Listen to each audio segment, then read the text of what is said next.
Y'all about ready to get started? Okay, thank you all for staying around for the final session of today. It's going to be a really important one. We're going to be talking about suicide prevention, and I am super excited to be able to introduce our speaker today. Jennifer Crutsinger is currently serving in the role of Youth Suicide Grant Project Director, and she is in the Office of Mental Health Coordination at the Health and Human Services Commission. And I am lucky enough to work on that project with Jennifer, so that's why I wanted to be here today to introduce her, because she is an amazing expert, and I know we're going to learn a lot this afternoon. So Mrs. Crutsinger currently supports the RISE, which stands for Resilient Youth, Safer Environments, SAMHSA grant. It's a suicide prevention grant which provides suicide prevention, intervention, and postvention supports through collaborations with partners in the Galveston County region. She is an LPC by training. She's worked over 15 years with children and adults with severe mental illness. She's worked for Integral Care, Travis County's Community Mental Health Center, overseeing crisis response and first responders through the MCOT team. She's also worked supporting crisis intervention with Travis County Sheriff's Office and other community providers. She is a graduate of St. Edward's University and UT Austin, and she's certified as an instructor in Ask About Suicide to Save a Life and counseling on access to lethal means and safety planning interventions. So thank you for being here today, Jennifer. Thank you, Molly. Good afternoon, almost evening. Thank you so much for being here today and hanging out with us in that 4 o'clock time of the day when I know we're all just getting a little bit tired here. So thank you for being here, and please offer some grace to me because I don't do well at that 4 o'clock time either sometimes. It's a long day. But what we're going to talk about today is we have some Suicide Prevention 101. You can feel free to ask questions at any point in time. I'm happy to answer any questions, pause, go back, clarify. But just I want to start off with our trauma-informed disclosure, because this presentation will be covering the topic of suicide care and primarily focusing on prevention strategies. So in order to create the safest environment, and when possible, we invite you to take breaks if needed. Make sure to step out. It's been a long day, and if any of this becomes a little heavy and you need additional support, of course, you can always call the 988 Suicide and Crisis Lifeline at 988, or you can text TX to 741-741 if you become distressed and need support. All right, so this is just an overview of what we're going to discuss today. So we're going to talk about language matters, the language we use when discussing suicide, our data findings, risk factors, warning signs, and protective factors, some things to consider and what you can do, some web resources, and our crisis lines.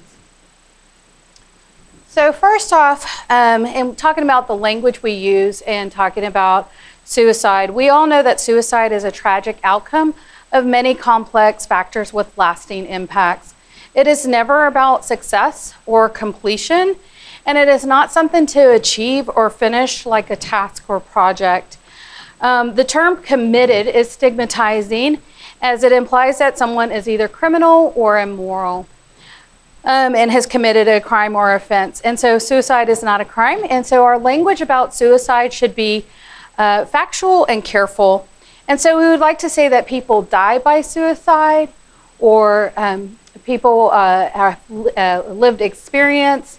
On the left-hand side, the words that we have in this column are considered our unsafe language. And what I would say is just offer yourself grace when it comes to the language that you're using when you're speaking about suicide, because I can tell you that I have been in this field long enough that I have used these words on the left side, and our language has evolved as we've learned more about trying to destigmatize suicide and be trauma-informed in the words and language we use. So it's okay that we just try to shift our language to more trauma-informed language when discussing suicide. We wouldn't say that someone completed cancer, and so that same way we would say that someone died by cancer, right, or died from cancer. So we want to just make sure that we shift our language to being more trauma-informed and destigmatizing. So we have a one-pager that we do have an exhibit booth out in the exhibit area. We have a one-pager that talks a little bit more about language matters, and there's some information and examples on there. This is also available and downloadable from our website, as well as all the other resources that we have on our table today. We also offer an entire sometimes an entire presentation on language matters. And so just know that we're continuing to try to shift the language that we use in talking about suicide. And so again, the column on the right are the words that the language that we're moving towards. And the column on the left is kind of the past language that we used to use. So let's see. So I'm about to talk about some data, and I always like to say before I talk about data is that one thing is that what we know about suicide, deaths, and attempts, and is the numbers are never correct. And I'm going to say that in the sense that some things are just, we don't get the report on the numbers in a timely manner. Things may be reported a certain way when it comes to suicide deaths, maybe it's not reported as a suicide death and it should be. But regardless of what the numbers are, whether it's a 4,000 or a 3,000, or whether the data is a little lagging just because of how our data works, we do believe that suicide deaths of any nature, one is too many. And so we, whether these numbers, accurately depict what we have going on or using the most current data, I just want to be aware that each of these numbers represent an individual who's no longer here with us and a family that has been impacted. Somebody has lost their son or their daughter, and so it's more than just a number. But we do have to, speak to the numbers because we want to make sure that we are able to decrease suicide deaths and hopefully eventually get to a much lower, number of zero. So moving into what we know about our data, and this is from, I'm wondering if this is from 2020. So I'm not the epidemiologist on the team. We have a wonderful epidemiologist on the team. But I believe that number, about 45,000 people died from suicide each year in the United States. That's either from our 2020 data or 2021 data. And whether or not it was 2020 or 2021, like I said, 45,000 people is 45,000 people too many. We also know that suicide is the second leading cause of death for people 10 to 34 years old. And, any death by suicide is tragic, of course.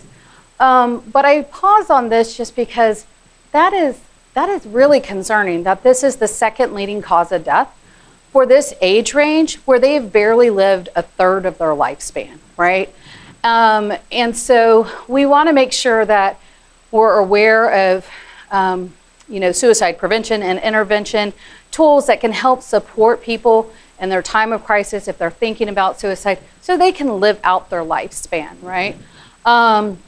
So it is concerning that it is the second leading cause of death for this age group.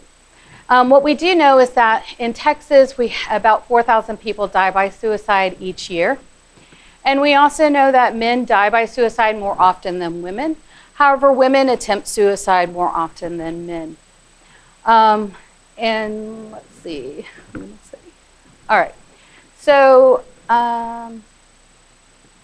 just trying to see if there's anything else I wanted to say about that. No, I think we're good. Sorry. Okay. So in order to help reduce our numbers of suicide deaths, we need to talk about a combination of things. We need to talk about learning what risk factors, warning signs, and protective factors are so we can identify these things and help recognize when somebody is at risk of dying by suicide and getting them connected to care. So first off, we start with what are risk factors. And risk factors are characteristics or conditions that increase the chance that someone may attempt suicide.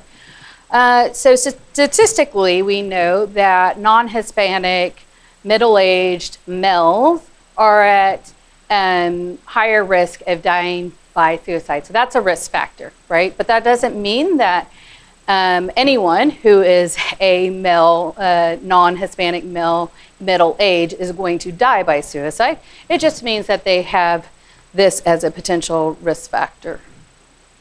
So here are some risk factors that we've identified. These are not all-inclusive, but some of our risk factors are significant loss or change in life circumstances, a history of attempted suicide, a history of inpatient hospitalization, hopelessness, perceived burdenness, impulsivity, substance use, history of trauma, and a history of current mental illness. Ooh, goodness.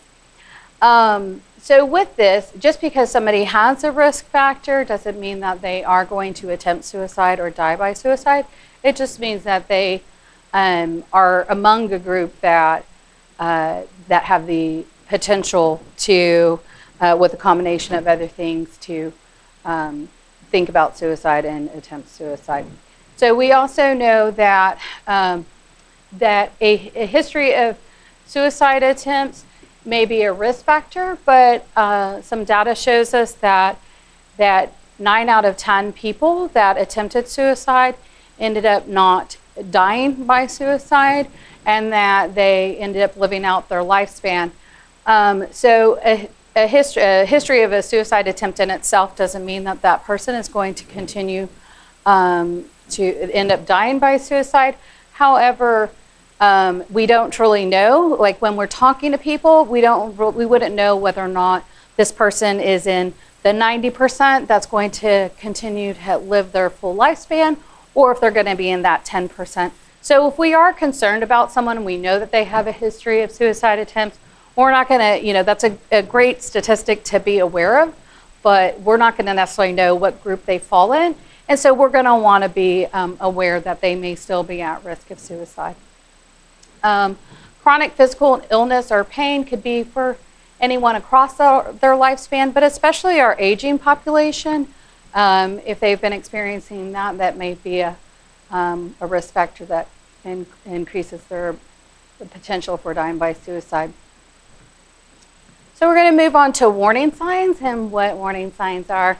So they're an indicator that a person may be in acute danger or urgently need help, and then they may be more transient states than risk factors. So our risk factors, like I said, as far as a middle-aged, non-Hispanic white man may be a risk factor. The warning sign may be that we have that he's all of a sudden started collecting medications for a potential suicide attempt. And so now we put our risk factors together with our warning signs, and we may be concerned for this individual's safety and wellness. So these warning signs can show up in a variety of ways. It can be the language that we use, our behaviors, or our mood. So some, warning signs, as I said, might be talking about suicide or death, might be feeling worthless, having no reason to live, hopelessness, depression. Again, just because someone is, like I said, non-Hispanic, middle-aged male and has depression also doesn't necessarily mean that they are going to attempt suicide, but it can be a combination of things, because suicide deaths are multifactorial, and it's never just one thing that causes a suicide death. But these are maybe some of the behaviors we'd be concerned about: withdrawing or isolating, sleeping too much or too little, or decrease in self-care. The main thing is it's a dramatic change in mood. We want to be concerned about this either from a positive or a negative standpoint. So if we see that somebody's struggling, they have increased sadness, maybe they're not taking care of themselves, and they're, they have this mood that seems like that's a very low mood, yes, that might be concerning, as well as with risk factors. But this could also look like someone who maybe was struggling, and for no real reason that we can tell, is kind of seeing a shift to where they're not in that bad spot anymore. And this may be concerning as well because it may look like things have improved from them, but if there's not really a reason behind it that's kind of like shifted in their situation, this may be that they have made up their mind. They're more ambivalent about living. And so we know when we see someone that looks very sad, they may be crying a lot and not taking care of themselves. We know that that person may be exhibiting warning signs, but also if we see just a dramatic mood change that is in a positive way that's kind of not attributed to something else, we might be very concerned about that as well. So let's see. And okay. Any questions about risk factors or warning signs so far? Yes.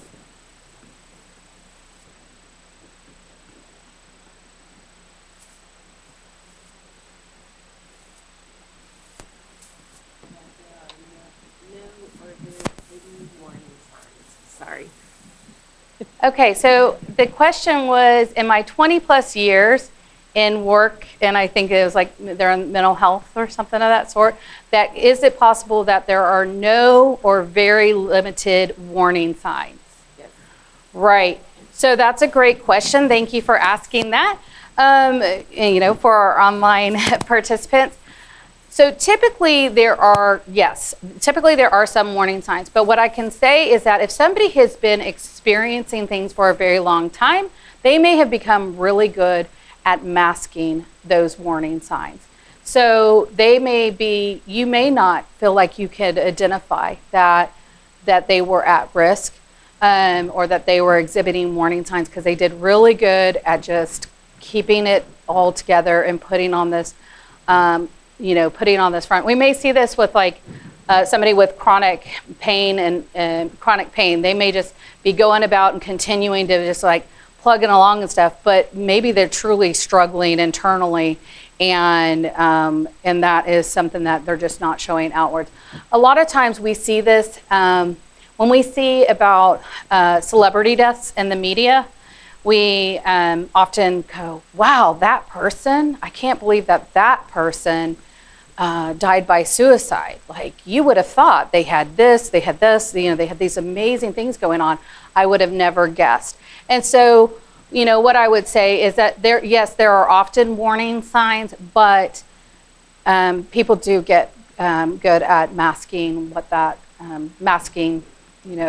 what they're feeling and how much pain that they are in.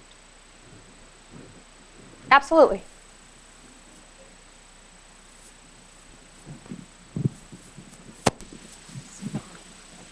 In your years experience, a 12-year-old boy, would you say that he doesn't leave any clues, nothing? Have you seen that happen before?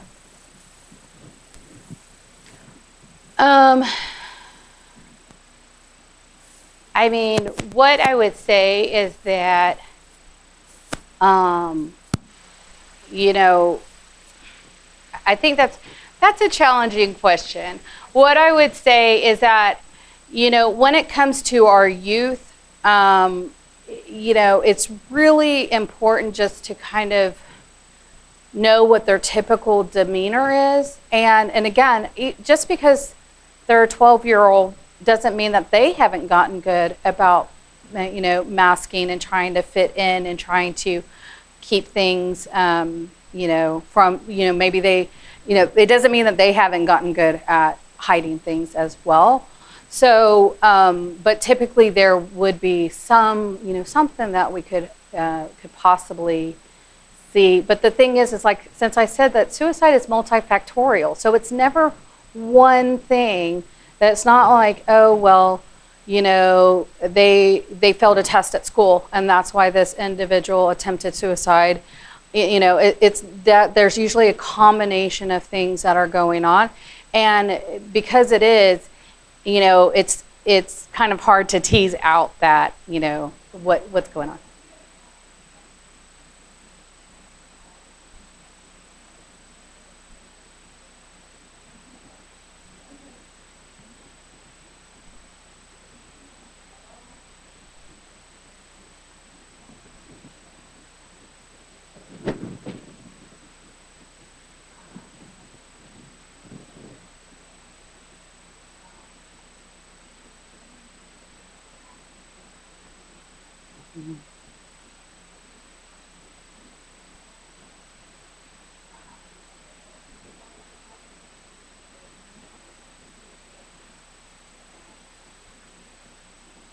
Right.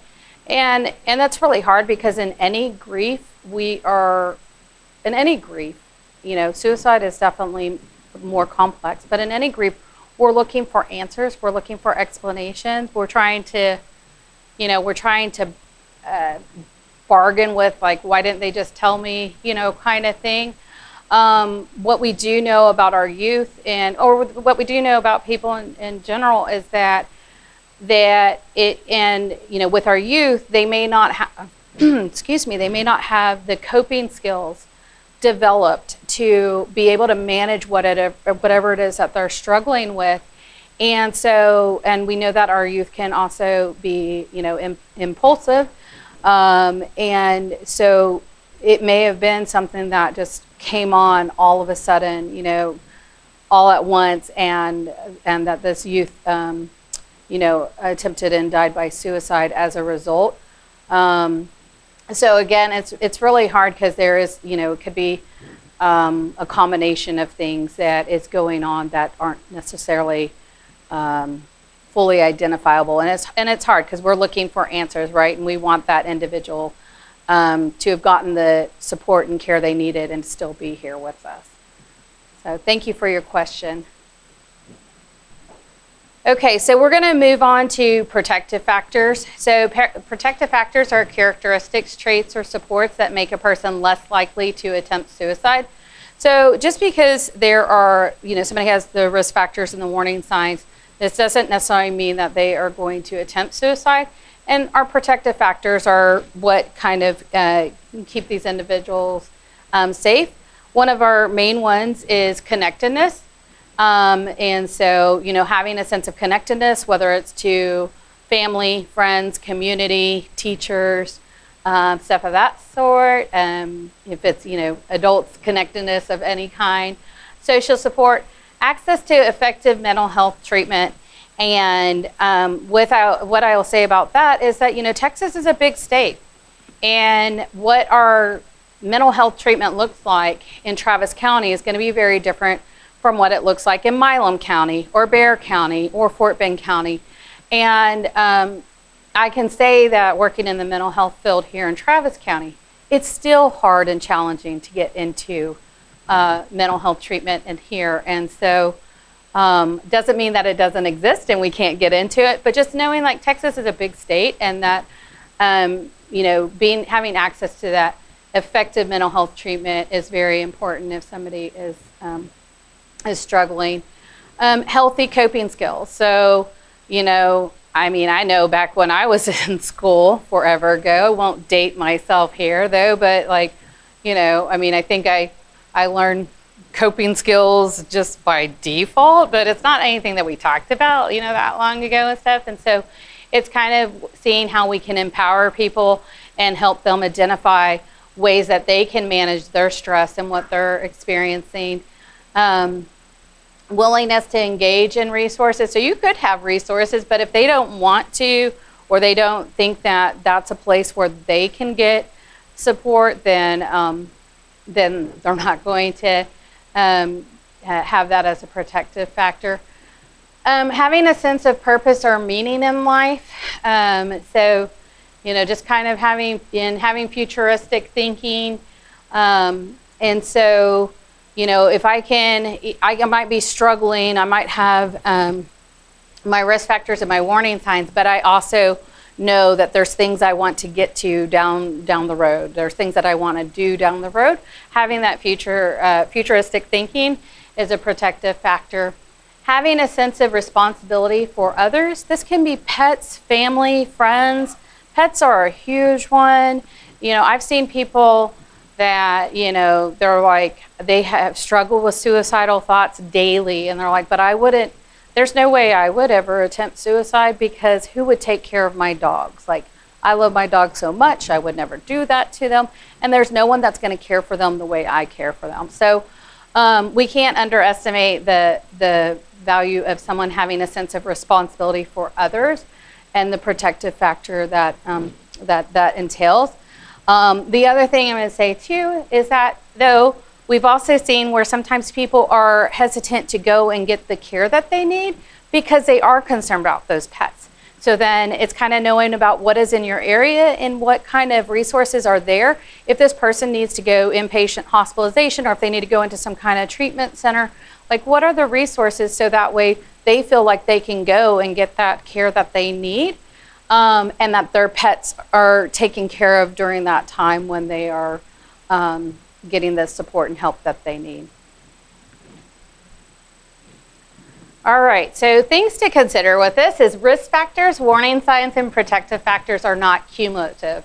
So what that means is that people may have many protective factors and have only one warning sign and still be at high risk.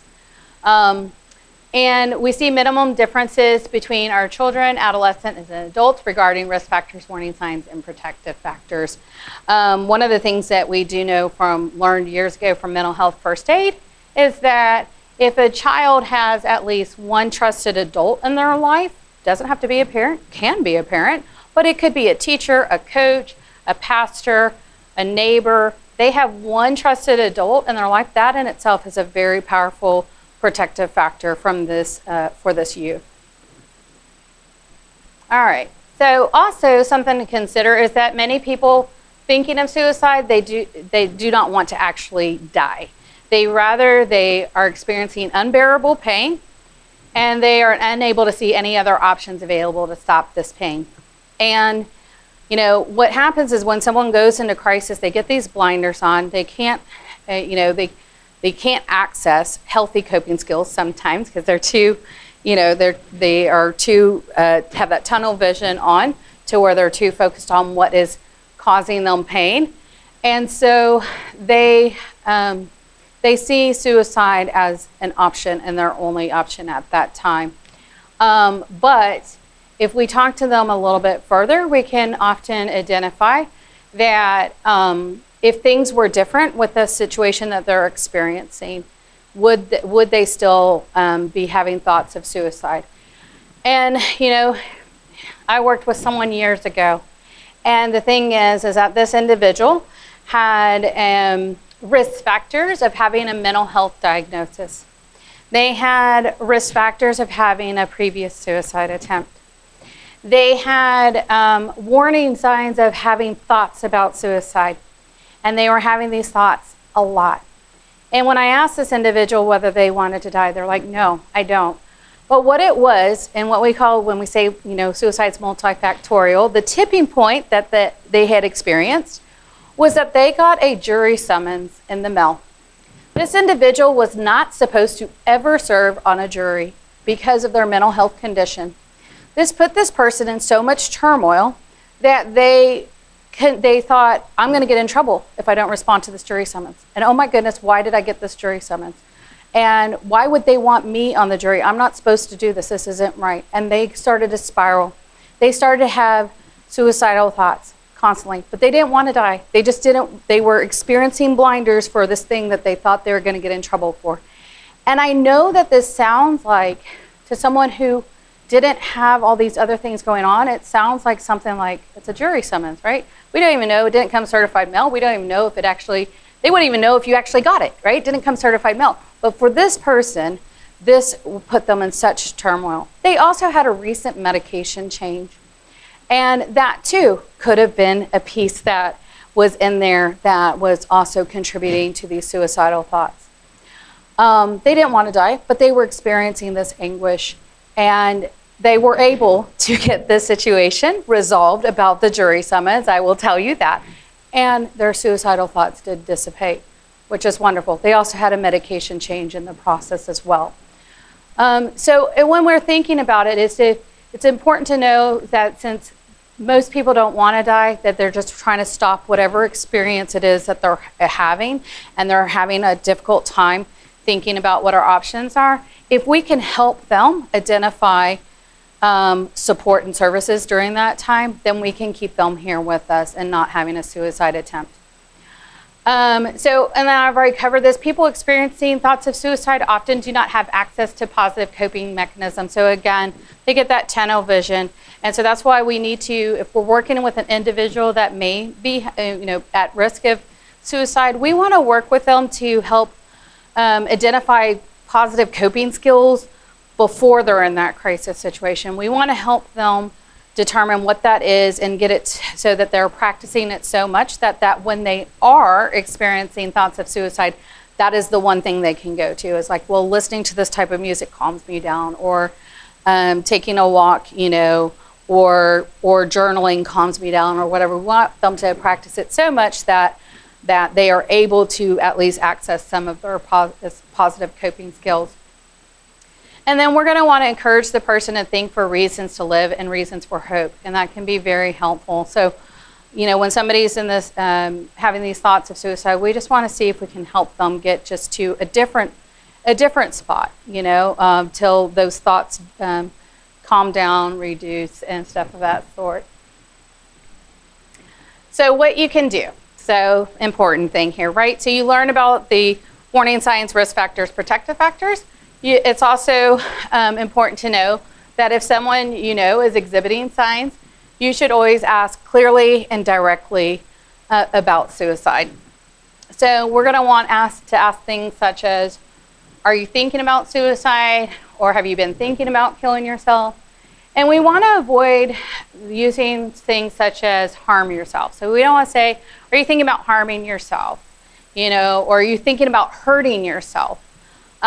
Because for somebody that's experiencing those thoughts, let's say it's chronic pain. They've been hurting for a very long time, and they don't see their suicidal thoughts as them hurting themselves. They see it as getting them out of the hurt that they're experiencing, right? So we want to try to ask very clearly and directly about suicide.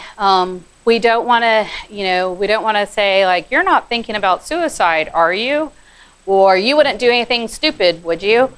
Or you wouldn't do anything as stupid as kill yourself, would you? Because that is not helping them feel like you want to hear the answers that they have to share, and that conversation seems as if you're closed off to hearing them say yes, because it's hard when that individual says yes.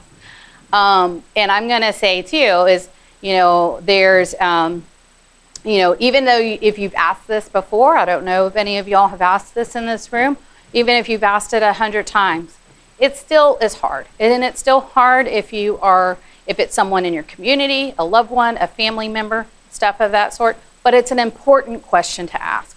And, unfortunately, I did recently have to ask a good friend, a childhood friend of mine, about whether they're having thoughts of suicide. And it was hard. And even though I've asked this question 1,000 times, it was still hard, right? And so offer yourself grace in that too. And if you need help asking the question, there's always 988 that can help, ask that question with you. And for them, for my friend, they said no, and they were experiencing a lot going on. So it was very much that I thought it was important to ask the question.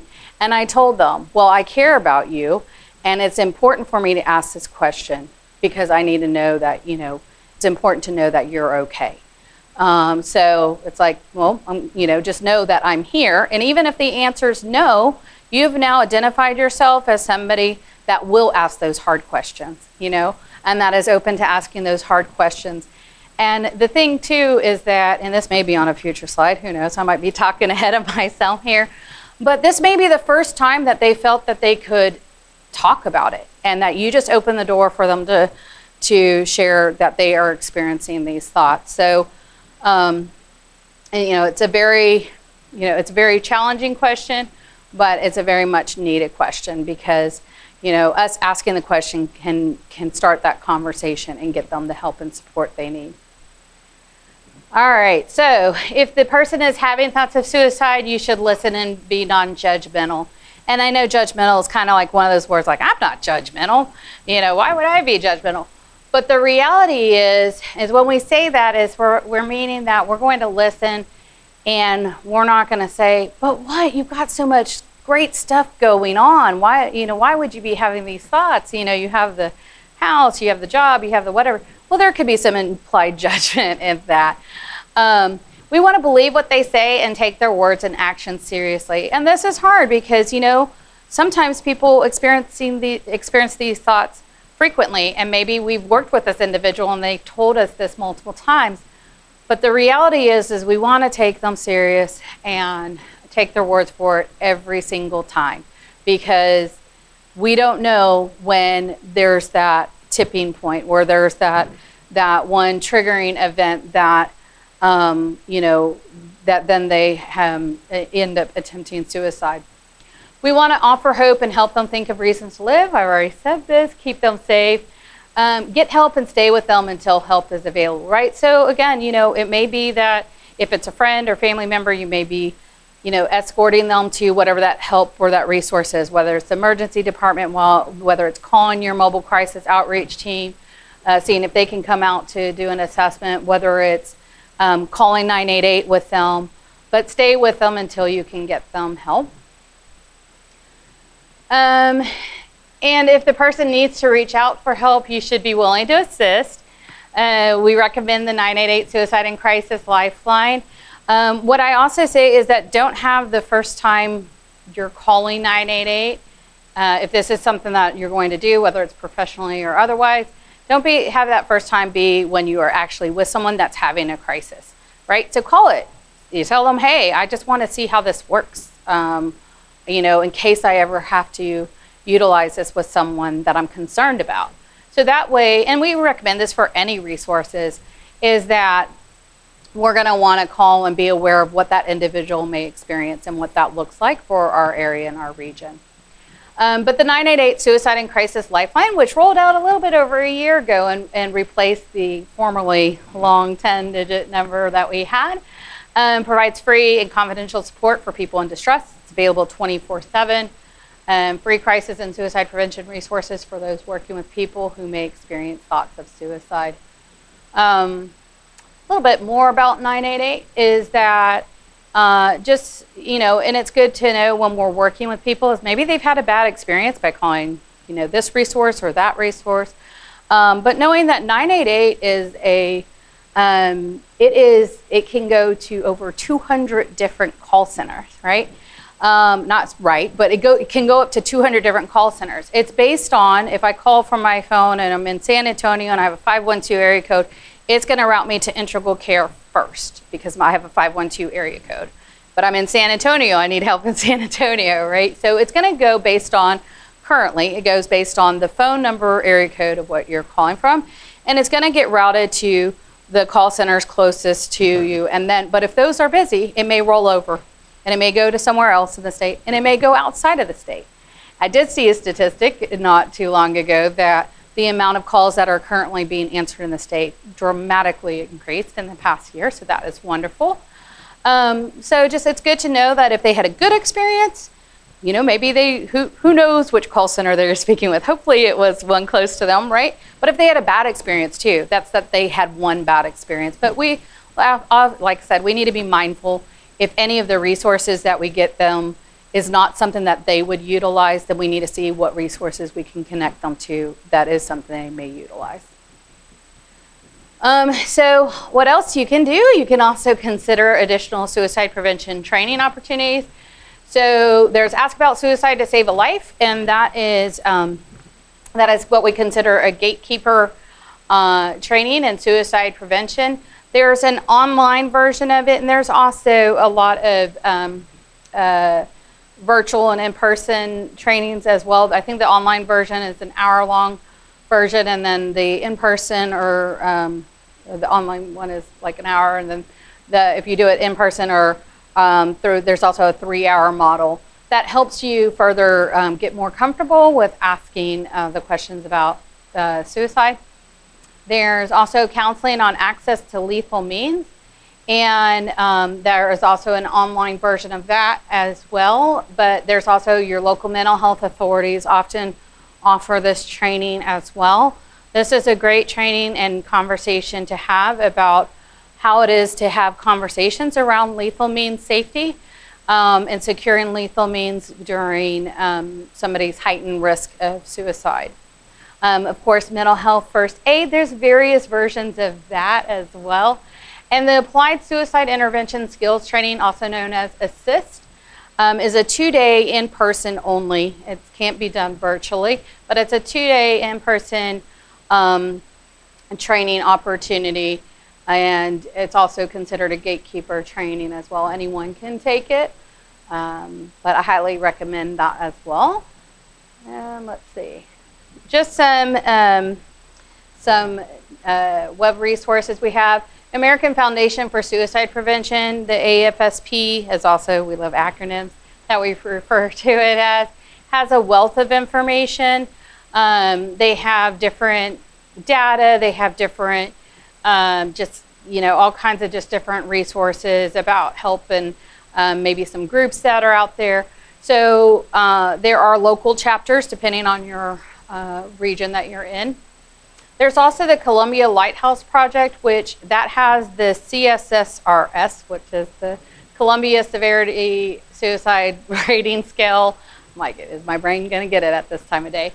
And so I highly recommend, if you do not know what the CSSRS is, or are interested in or need to get a refresher on it, to check out their website.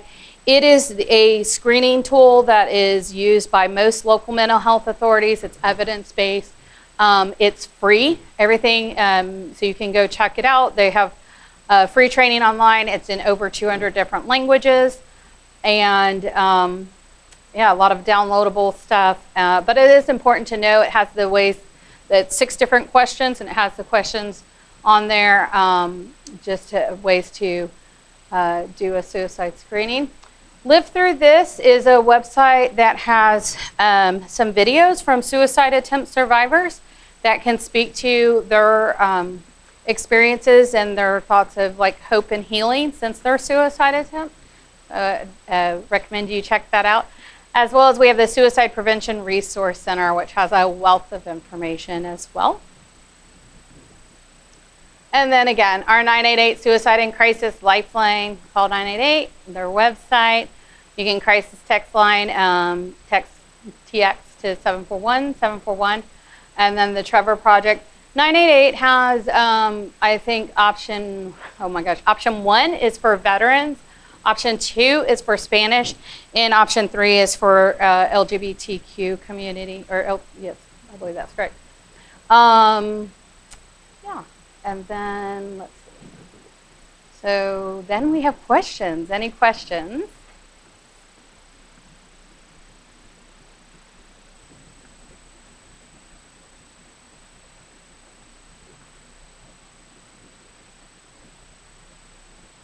I know I just went through a whole bunch of stuff, and it is almost 5 o'clock. But I am happy to answer any questions, go back over anything. I appreciate that y'all are here today, and it's this information is very important so we can help keep people safe and with us. And we say suicide prevention is everybody's business, and it's good to be aware about what things and supports there are so we can keep everyone safe, whether it's in our work or whether it's in our community, our families, and extended networks. All right. Thank you, Jennifer. Big hand. Hey. All right. And Jennifer's slides are available on the website, so you can download them. There's so many great resources in there. A couple of housekeeping things to remember. Hopefully you signed in on your sign-up sheets that you are here. I'll pick those up as we leave.